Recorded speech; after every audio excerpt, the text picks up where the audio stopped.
Bonjour à tous, bienvenue pour cette vidéo de la nouvelle lune en Poisson. J'espère que vous allez bien. Par ici, c'est une période de forte transformation. Je ne sais pas pour vous, vous me direz ça en commentaire, j'espère. C'est vraiment de se rendre compte actuellement que on est à la fin de l'année zodiacale, avec cette nouvelle lune en Poisson qui s'amorce, mais on est aussi, depuis, on le ressent de plus en plus fortement depuis le début de cette année, dans la transition vers l'ère du Verseau. Et là, ce qui est intéressant, on va le voir dans la carte de nouvelle lune, c'est qu'il y a énormément d'énergie en Poisson, comme pour faire un clin d'œil à l'ère des Poissons, donc une ère astrologique, c'est à peu près 2000 ans, hein, donc c'est quand même énorme, et de comprendre que on est donc dans une période de nettoyage, de fort nettoyage. Donc, qui dit fort nettoyage, qui dit plongeon, comme dans l'énergie Poisson, dans le collectif, dans l'inconscient collectif, dit qu'il y a plein de choses qui peuvent remonter à la surface, d'un point de vue individuel, mais aussi d'un point de vue sociétal. Si vous suivez l'actualité, il y a quand même plein de choses qui se passent, qui peuvent être impressionnantes dans le mauvais sens du terme, de se dire, ok, donc aujourd'hui on en est là, comment c'est possible? Eh bien, parce que il y a une notion de fin. Donc, la pire des choses, entre guillemets, après, on peut toujours faire pire, bien sûr, mais là, c'est comme si, hop, comme dans un océan, des cadavres, excusez l'expression, mais enfin le mot, mais des cadavres qui remontent à la surface. Et à partir de là, bah, qu'est-ce qu'on fait? Est-ce qu'on prend peur de ces cadavres? On peut aussi voir ça par rapport à nous. Je pensais pas être aussi macabre, hein. Surtout que moi, je suis en train de vous tourner la vidéo, il est 6 heures du matin, parce qu'après, je vais pas avoir le temps. Pour ça qu'il y a très peu de lumière aussi. Bref, bref. Mais donc oui, est-ce qu'on en prend peur? Ou est-ce que, à l'image justement de l'énergie Poisson, on comprend que tout ça fait aussi partie de nous, ou a fait partie de nous, et que si ça remonte à la surface, c'est parce que c'est en train d'être éliminé d'une façon ou d'une autre. Un peu comme tout ce qui est symptôme. Quand on a un symptôme, il y a quelque chose qui a été mal vécu, hein, la maladie, voilà, la maladie, mais il y a une notion de mal vécu par le passé, et là, il y a quelque chose qui remonte. Donc on voit d'évolution, hein, quelque part. Alors avant de partager la carte de cette nouvelle lune Poisson, je voulais juste vous rappeler que cette semaine, à vos agendas, on a plusieurs rendez-vous, si vous avez le goût d'être là. Mardi, le 25, on a rendez-vous à l'art du courage. Donc il est temps de se montrer égoïste. Donc c'est ici une masterclass gratuite où j'ai envie de vous donner des clés pour passer à l'action, pour aller toucher à cette énergie qui va commencer au fur et à mesure du mois de mars, avril, à se déployer davantage. Mais si vous vous inscrivez aujourd'hui, c'est que potentiellement, donc si vous vous inscrivez à la masterclass, c'est que potentiellement vous en avez marre en fait de vous sentir comme une petite chose, de vous sentir bloqué par votre être, hein, pas forcément par l'extérieur. Donc voilà. Ensuite, on a un autre rendez-vous jeudi, c'est Vénusia, c'est l'atelier de 2 heures sur Vénus rétrograde en Bélier et en Poisson. Donc on va regarder le cycle de Vénus, on va regarder qu'est-ce que ça veut dire pour chacun au niveau de sa carte du ciel, quelle rétrograde dans tel ou tel domaine de vie, et ça va être l'occasion, en étant là en direct, mais même en replay, hein, il y a toujours une zone commentaire, de me poser vos questions par rapport à ce que vous vivez, par rapport potentiellement à Vénus, elle rétrograde, mais sur telle planète chez moi. Donc ce rendez-vous, c'est jeudi. Et puis dans une semaine, le 1er mars, Aphrodisiaque commence. Aphrodisiaque, c'est le sentier de Vénus, c'est 6 semaines, où on va faire en sorte que vous vous mettez au centre de votre vie. Donc il reste 2 places pour l'option VIP, où il y a un accompagnement au milieu personnel, intime avec moi. Et sinon, voilà, vous avez le choix de rejoindre l'aventure sur 6 semaines et vous découvrir au fur et à mesure des portes. J'ai construit ça avec des portes. Cela étant dit, je referme la parenthèse et surtout, je vais partager l'écran. Alors attendez. Voilà. Donc cette carte de nouvelle lune. Donc comme je vous le disais, il y a énormément d'énergie au niveau du Poisson. Donc on a le Soleil et la Lune, on a Saturne, on a Mercure, on a le nœud Nord, on a Neptune. Donc de base, et puis on a Vénus, mais elle est en Bélier, pas trop loin. De base, on est attiré. On est attiré par cette énergie Poisson. Et c'est ce que je vous disais au début, de se rendre compte qu'on est vraiment dans une transition. Qui dit transition, qui dit cadavre qui remonte à la surface, mais on a compris, mais qui dit qu'on ne sait pas où on va. Souvent, c'est le cas, hein. Si vous vous souvenez, chaque année, à peu près à la même période, il y a du flou, etc.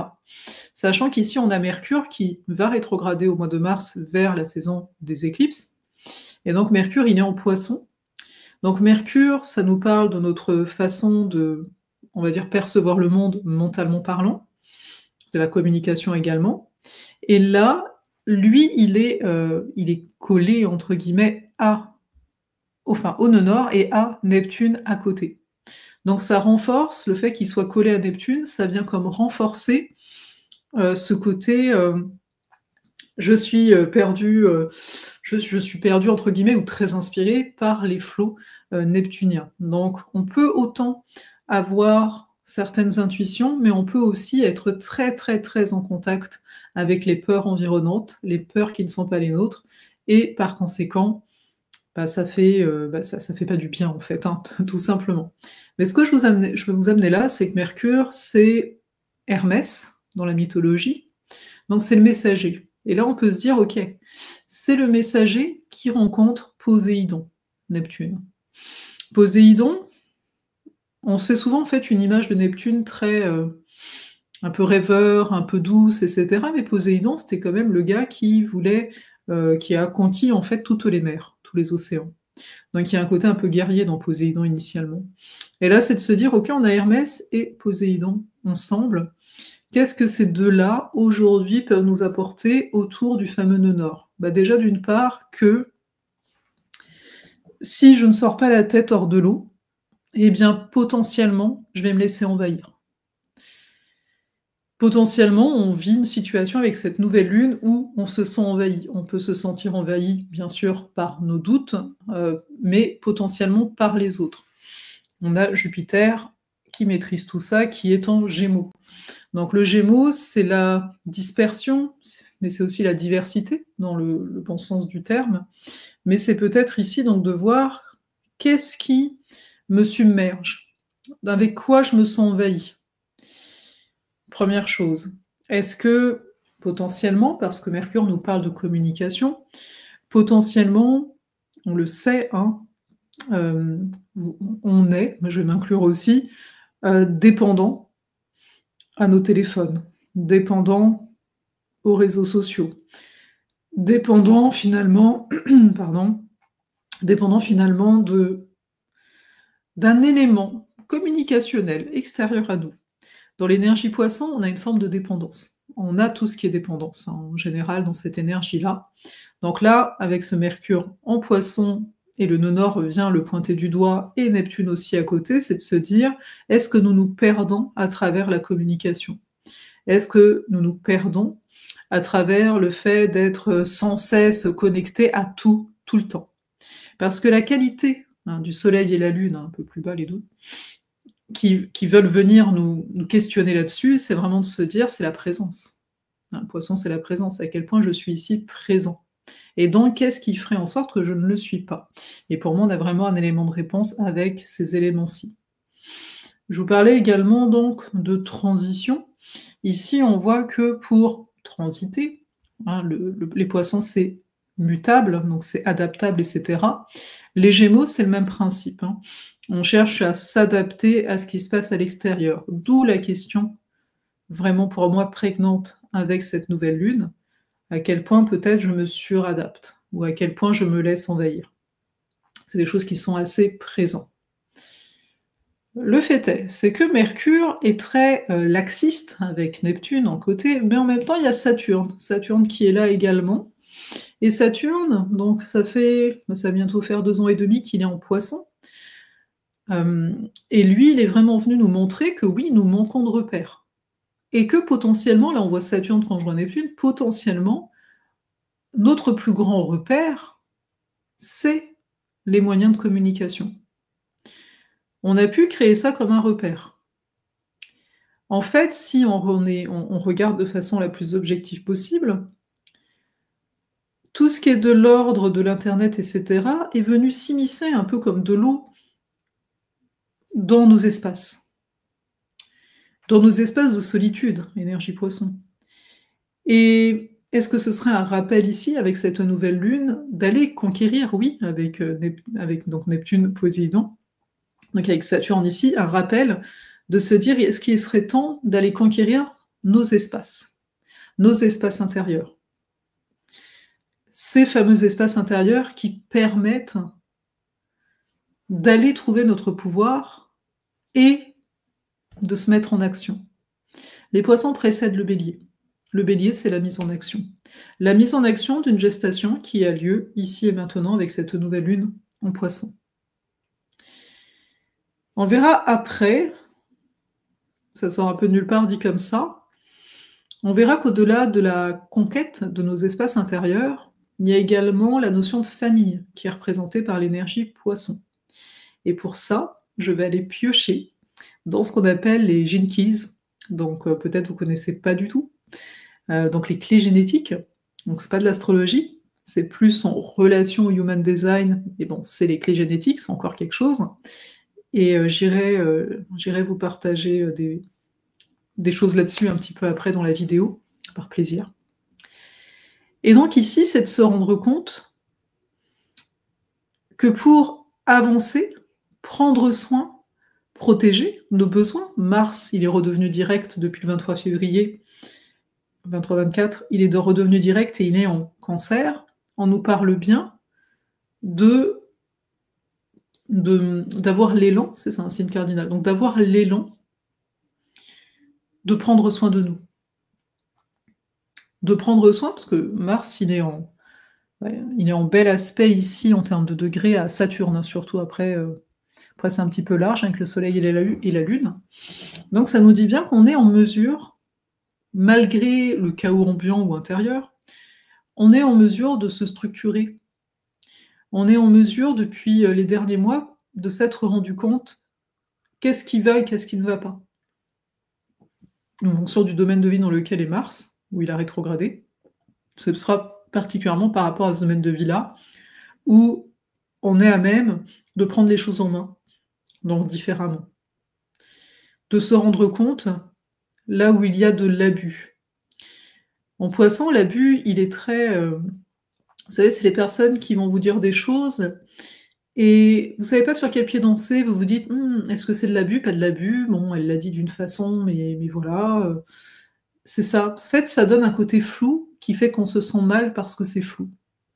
Et le Mars Cancer, il va vouloir prendre soin de ces espaces en nous qui veulent s'ouvrir parce que moi, j'aime à voir qu'à chaque fois qu'il y a des choses très sombres au niveau des périodes, on a aussi des choses très lumineuses, hein, la fameuse dualité qui s'opère.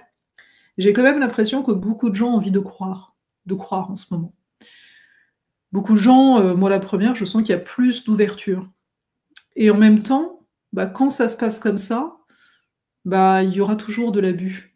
Enfin toujours, pas forcément toujours, on retire toujours, mais il y aura de l'abus en règle générale qui peut être présent.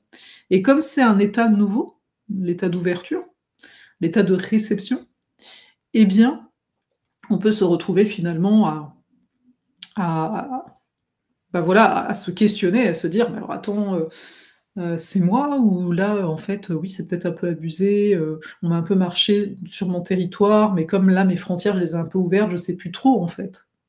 Donc il y a beaucoup de choses qui se jouent. L'énergie poisson, il faut bien voir, j'en parle dans Astrosophale, l'énergie poisson, elle est très très vaste. C'est pas comme ça en une vidéo de nouvelle lune, on s'entend, qu'on va pouvoir l'explorer, parce que c'est pas le propos, mais c'est de comprendre qu'il y a plusieurs possibilités à l'œuvre, ici.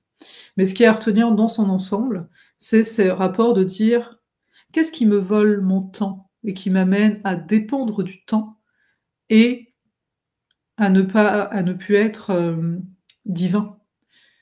En gros, c'est ça. Quand on est hors du temps, on est dans notre divinité. C'est pour ça qu'on va dire quand on crée quelque chose ou qu'on est concentré à quelque chose et que ça nous, voilà, ça nous ouvre tellement, on est tellement bien qu'on va dire j'ai pas vu le temps passer. Bien souvent, j'ai pas vu le temps passer, ok. Bien souvent, c'est parce que on était dans notre état divin, donc on était vraiment au-delà de l'automate, hein. L'automate pour moi, c'est, tout ce qu'on va faire un peu tous les jours, c'est le mode par défaut. On fait des choses, on sait même pas pourquoi, on se réfléchit pas. Donc là, c'est ça que ça nous montre. Qu'est-ce qui nous retire? Qu'est-ce qu'on permet en fait, hein, par notre posture, de venir nous grignoter et de faire en sorte qu'on n'est plus présent à nous-mêmes? Pensez à ça. Je vous ai donné, pour moi, par exemple, le téléphone va beaucoup me parler. Je trouve que quand je suis loin de lui, je me porte mieux. Voilà. Au niveau des réseaux et tout ça, on s'entend, mais et ça parle en même temps, parce que oui, on est dans l'énergie poisson, on va se dire: «Oh mais il y a rien en Vierge, il y a le nœud sud», hein, mais c'est de se rendre compte que, oui, ça va avec une dérégulation du système nerveux. Quand on prend notre téléphone, genre alors c'est même pas 2 minutes qu'on l'a posé, il y a une dérégulation. On recherche de la dopamine, notre corps recherche de la dopamine. Mais au bout d'un moment, ça ne marche pas. Donc on commence à regarder notre téléphone et en même temps on regarde, notre écran, d'ordinateur et là, en fait, il y a une dérégulation qui est présente. C'est pas enfin, je veux dire, ça se rétablit, hein, mais c'est juste de prendre conscience comment le divin est connecté à notre corps. Que notre corps est une très belle indication, il est un très bon allié, très bonne indication de notre connexion ou non à notre divin. Parce que finalement, le divin, c'est pas méditer, hein, comme on pourrait le croire si on reste dans le poisson. Être dans le divin, c'est pas juste quand, ce week-end-là ou pendant 2 heures, j'ai reçu un bain sonore. Non. Le divin, il est là en tout temps. Enfin, on peut être connecté à lui en tout temps et justement, bah, c'est ce qu'on souhaite. Parce que sans lui, pas de création. Donc là, il y a ça qui est mis en avant pour moi, bien sûr, dans cette carte. Et on a également bah, Uranus, hein, qui fait un bel aspect à Mercure, et donc ça nous montre bien, Mercure qui gouverne donc la Vierge, ça nous montre bien qu'il y a possiblement des changements d'état qui vont pouvoir s'opérer. Bah, il y a la saison des éclipses, hein, donc c'est les changements d'état, donc d'état d'être ici, mais qui passent par à quoi je donne mon attention, sur quoi je me focalise. J'ai pas beaucoup parlé de Vénus, mais parce que l'air de rien, cette Vénus Bélier, elle donne beaucoup d'élan pour avancer. Elle va rétrograder le 1er mars. Elle est en bel aspect à Pluton, donc on voit qu'à travers les relations, à travers les engagements aussi qu'on a pris, qu'on va prendre, il y a de grosses transformations qui vont pouvoir avoir lieu. J'en dis pas plus, on va voir ça dans Vénusia en particulier, donc dès jeudi. Je vais juste vous lire, parce que je sais qu'il y en a qui aiment bien, le fameux degré Sabian, hein, le 10e degré des poissons, il nous dit « Un aviateur poursuit son voyage parmi des nuages, étendant leur ombre sur le sol. » Donc un aviateur poursuit son voyage parmi des nuages, étendant leur ombre sur le sol. Moi, ce que j'aime, par rapport à ce que je vous ai raconté, bien entendu, ce que j'aime bien voir ici, c'est l'aspect que les nuages, là, qui étendent leur ombre, ça me fait vraiment penser à une forme de conquête. Alors, ça fait très neptunien parce que bah, c'est l'ombre. Si vous connaissez Jung, hein, il y a le travail de l'ombre en tant que tel. Et là, l'ombre, elle donne l'impression, enfin, on pourrait dire, ah ben regarde, les nuages, ils font de l'ombre, tu vois, donc ils conquièrent la lumière, etc. Sauf que bah, le personnage principal, il n'est pas sous les nuages, il est dans l'avion, donc c'est un aviateur. Et lui, ça a l'air de très bien se passer. Il maîtrise son vol. Et on a beaucoup d'énergie poisson, et on se retrouve avec un degré Sabian qui est au-dessus des eaux, qui nous parle, enfin, il est dans l'air en fait, et l'air, ça nous rappelle à Mercure. Donc, ça nous rappelle que finalement, cette maîtrise est, entre autres, cette maîtrise de notre mental. Le mental, si on le laisse faire, on va pas forcément aller vers ce qui nous donne de la joie, ce qui nous attire, mais nous attire, bah oui, comme Vénus, hein, ce qui nous attire vraiment.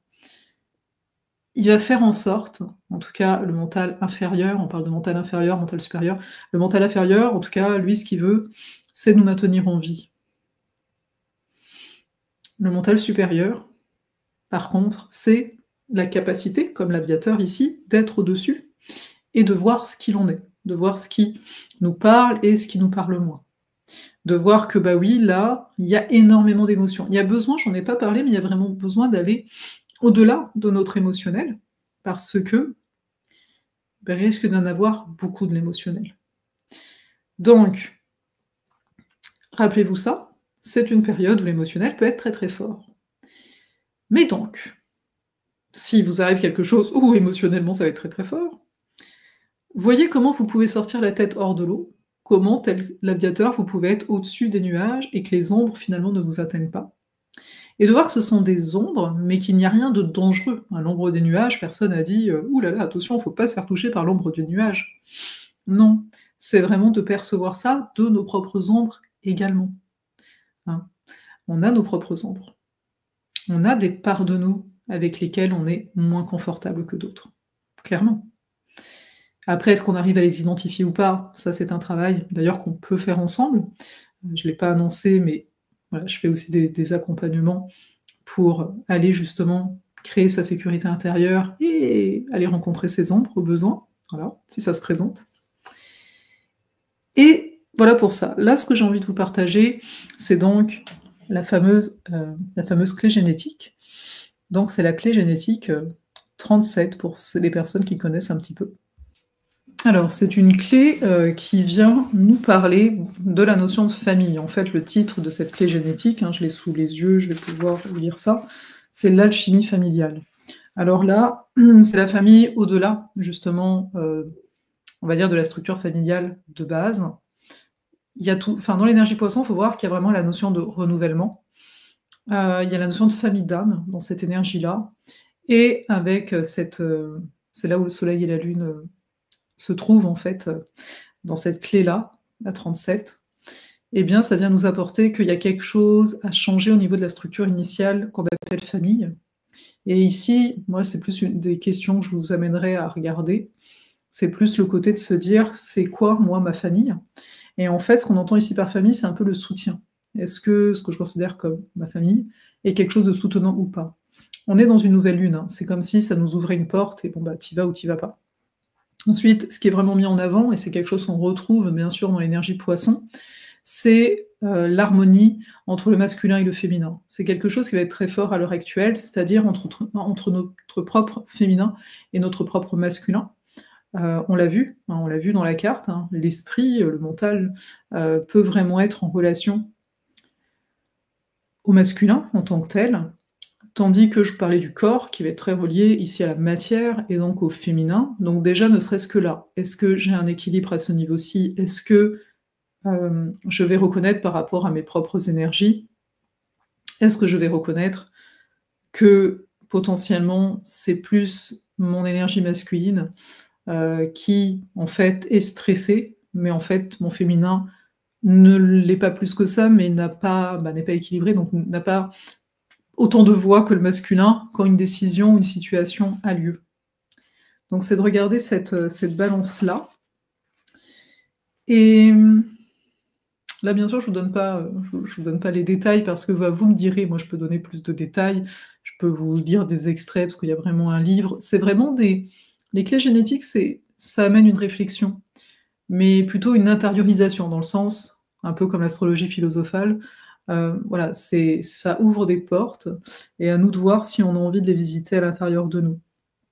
Mais donc, s'il y a vraiment pour moi à saisir, je vois un peu s'il y a des choses qui viennent comme ça, c'est d'observer une chose, et je vais m'arrêter là suite à ça, c'est de se rendre compte à quel point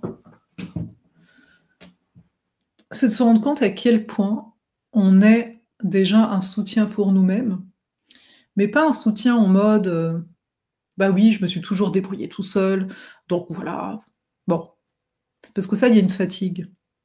En fait, c'est de comprendre pour moi dans cette notion de famille ici, c'est d'aller comprendre que pour pouvoir trouver, on va dire ça comme ça, une famille incarnée, avec des valeurs, des idéaux, on est dans l'énergie poisson similaire, il va convenir d'aller vraiment au cœur de nous, d'accueillir les ombres à l'intérieur de nous. Par exemple, si on a cette ombre-là, c'est une ombre, hein, de dire, bah, de toute façon, regarde, même quand j'essaye de me faire aider, ça marche pas. Donc c'est de se dire, ok, Qu'est-ce qui a besoin de tendresse à l'intérieur de toi? Qu'est-ce qui a besoin finalement de ton propre soutien? Et ça, on l'a par rapport à l'équilibrage entre le masculin et le féminin à l'intérieur de nous. Et à partir de là, je vais être beaucoup plus incarnée parce qu'à l'heure actuelle, en fait, j'ai envie de le dire comme ça, et on le voit avec les énergies poissons, il y a un manque d'incarnation. Il y a un manque d'incarnation manifeste, la difficulté à faire des choix. Pour moi, ça, c'est un marquage. On n'est pas incarné. Parce que, bon, par exemple, bon, ça dépend qui, hein, il y a du monde qui va peut-être me dire: «Bah, moi, je sais même pas ça». Bah, voilà, tu as faim ou tu as pas faim. Tu vois? C'est du genre: «Bah, oui, j'ai faim», OK. Tu vois? Tu vas pas pendant 20 ans: «J'ai faim, je sais pas». Potentiellement, ça peut arriver. Dans ces cas-là, je vous dirai encore une fois, comment va le système nerveux, là, il y a quelque chose, que voilà. Mais c'est cette affaire-là. C'est cette affaire-là, la fluidité qu'on retrouve dans l'énergie poisson, elle amènerait à ça. Elle amènerait à cette capacité à: «Bah, OK, oui, je veux ça, bah, j'y vais. Ah, bah, en fait, non, je veux pas, donc j'y vais pas». Ça pourrait être très, très, très fluide, très simple. Après, on sait qu'on est, à l'aube de la rétrogradation de Vénus, donc ça vient nous impacter au niveau de comment on choisit, mais justement, pour moi, on voit déjà qu'on n'a plus envie d'être passif. On peut potentiellement se rendre compte qu'on a tendance à cette passivité, c'est-à-dire à être dans l'attente. Quand ce sera le bon moment. «Ah mais j'ai peur de me tromper». Je veux dire, ça aussi on va s'en parler de ces affaires-là, mais à un moment, c'est vraiment de se rendre compte depuis combien de temps tu fonctionnes comme ça? Et je parle de fonctionnement, on parle de l'automate. Et oui, la vie, elle a jamais dit que tu suis ton intuition et hop, bingo, ça fonctionne, peu importe ce que tu recherchais. C'est ça qui nous coince beaucoup. C'est cette peur, manifeste, de perdre de l'argent, cette peur manifeste de perdre notre temps, comme si parce qu'à l'échelle d'une vie, moi souvent je me ramène à ça et c'est très énergie poisson.